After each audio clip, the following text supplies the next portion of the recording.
Bismillahirrahmanirrahim, assalamu alaikum wa rahmatullahi wa barakatuhu. J'espère que tout le monde se porte bien. Je suis à Brest. Je suis dans le parking de l'hôpital de Brest. Je viens de rendre visite à notre bien-aimé l'imam Rachid El-Jaï. Il vient de se réveiller, il a subi une lourde opération de plus de 6 heures. Il se porte bien, alhamdulillah. Et les premiers mots qu'il a eus, c'était des mots de remerciement. Il vous remercie pour votre mobilisation, pour votre soutien, pour votre indignation vis-à-vis de ce qui s'est passé. Qu'Allah subhanahu wa ta'ala vous récompense pour cela. Je voudrais préciser une chose parce que beaucoup d'inexactitudes ont circulé à propos des balles qu'il a reçues. Il a reçu 3 balles et non 4 comme indiqué dans les médias. Il a reçu, pour être précis, une balle dans la cuisse qui a traversé, qui est ressortie. Il a reçu une balle dans le mollet qui est remontée jusqu'à la cuisse et qui s'est logée dans la cuisse. Et il a reçu une balle dans la main, et plus précisément le doigt. Et d'ailleurs, pour vous dire le destin, c'est juste extraordinaire. Nous, en tout cas, qui sommes porteurs de foi, nous qui croyons en un créateur, nous savons que les choses n'arrivent pas par hasard. Et en l'occurrence, la 3e balle est rentrée d'abord il avait son iPhone à la main, elle est rentrée dans son iPhone. L'iPhone a explosé, bien sûr, et ensuite elle a touché son doigt, mais le choc a été atténué par l'iPhone. Et il a reçu 3 balles et il est toujours debout, il est toujours vivant. Et c'est pour cela que nous croyons que les choses sont décidées par notre Créateur et que tous les hommes peuvent se réunir pour nuire à un autre homme, mais si Allah ne veut pas, alors ils ne pourront pas lui nuire. Alors comment ça s'est passé? Parce qu'encore une fois, on a dit des bêtises parfois. Voilà le récit précis et officiel. Il y a un homme qui s'est présenté à la mosquée, qui a souhaité rencontrer l'imam Rachid. Il s'est présenté en tant qu'athée, et l'imam l'a accueilli avec bienveillance et lui a dit: tu es le bienvenu à la mosquée, entre. Ils ont discuté quelque peu.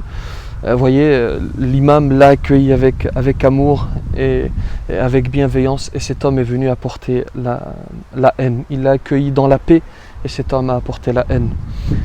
Ensuite, il lui a expliqué qu'il souhaitait faire une photo, un selfie avec lui. L'imam a accepté. Il lui a dit: je vais chercher ma voiture, est-ce que tu peux me retrouver devant la mosquée? L'imam s'est exécuté, pas de problème. Il est sorti de la mosquée. Et cet homme a garé sa voiture à proximité. Il est parti chercher son appareil photo. Il est arrivé de la voiture vers la mosquée.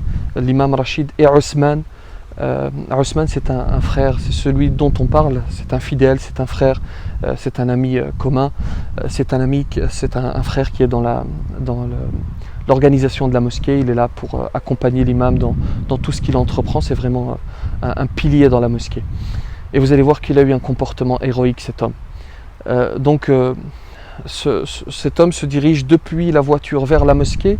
Il a une veste sur la main, il s'approche. Il est quasiment à bout portant, et j'ai pu consulter les vidéos de vidéosurveillance, enfin les images de vidéosurveillance, et on voit très clairement les choses. Il retire sa veste, et puis il dirige son arme vers l'imam Rachid. Il tire à plusieurs reprises, l'imam Rachid recule. Et à ce moment, vous avez le fameux frère Ousmane qui aurait pu fuir parce qu'il n'était pas visé. Il aurait pu fuir, et d'ailleurs on se dit tous dans ces moments: oui, on aurait agi héroïquement, nous n'en savons rien. Et moi je me suis posé la question: qu'est-ce que j'aurais pu faire dans sa situation? Et Ousmane s'est lancé il s'est jeté sur ce barbare, et grâce à cela, donc à ce moment-là, Ousmane a été atteint dans le ventre et dans les jambes, et à ce moment précis, cet homme a fui. Et bien entendu, c'est grâce à Allah subhanahu wa ta'ala que notre bien-aimé Rachid est vivant, mais c'est également par le concours et par cette action héroïque, parce que Ousmane, c'est un héros. Par cette action, alhamdulillah, notre bien-aimé Rachid est toujours vivant. Et il est temps qu'on se pose la question de la sécurisation des mosquées. Je ne dis pas que c'est facile, et bien entendu, il y a beaucoup de lieux de culte, mais il est temps de s'asseoir et de réfléchir à sécuriser les mosquées. Après, on n'arrivera jamais à une sécurisation à 100%, une sécurisation complète, mais en tout cas, il est nécessaire de mener une réflexion dans ce sens. L'imam Rachid se repose, encore une fois, il vous remercie pour votre soutien. Il ne peut pas répondre à vos messages, etc. Mais il vous transmet toutes ses salutations et tous ses remerciements. Je voudrais préciser 2 choses avant de terminer. Vous avez un courrier qui a circulé dans les médias et sur les réseaux sociaux notamment, courrier du tireur. Je précise que ce courrier est bien réel, que je l'ai reçu 3 minutes exactement après le passage à l'acte de cet homme. Il est passé à l'acte à 16h19 et à 16h22 il m'envoyait ce courrier. Il a également envoyé à des rédactions, Le Monde, L'Express, etc. Et à un seul imam, votre serviteur. J'ai bien sûr immédiatement transmis ce mail aux autorités. Je termine par vous dire que l'imam Rachid vous demande de ne pas céder à la haine. Il vous appelle au calme, il vous appelle à l'apaisement. Nous ne devons pas répondre à la haine par la haine, parce que si nous faisons cela, eh bien, ils ont gagné, ces barbares ont gagné. Je vous remercie de votre attention. Voilà, ce sont des informations officielles qui émanent de la mosquée As-Sunna de Brest, la mosquée de l'imam Rachid et de l'imam Rachid lui-même. Ce sont ces informations qu'il faut faire circuler, Inch'Allah.